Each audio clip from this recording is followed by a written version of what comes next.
ती नवं पिंके. ती काल 7-8 पोरं घरला आलती ती. तुझ्या पण आलतीत घरला. ती गेट टुगेदर करायचं म्हणा लागल्यात ना हो. आणि मी घरात नव्हते म्हणून बरं. अगो कुठं अशा अवतारात बघून काय म्हणली असती ती. आजीबाई म्हणली असती ती, तुम्ही ओळखली पण नसतील तर बाई म्हणून. म्हणून नाही का नाही, आज गेलते बाई मी पार्लरला गेलते. मस्त केसांची स्टाईल करून आले. जरा तोंडाला जरा ते नसते काय,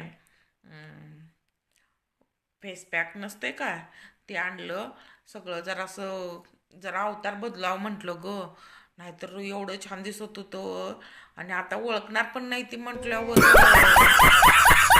अवघड होईल की. म्हणून नाही का नाही गेलेले मी आत्ताच पार्लरला जाऊन आले ना. आता एवढ्या वर्षानं गेट टुगेदर ठेवायचं काय भानगड असेल यांची. उगाचच गेट टुगेदर ठेवा लागले ती.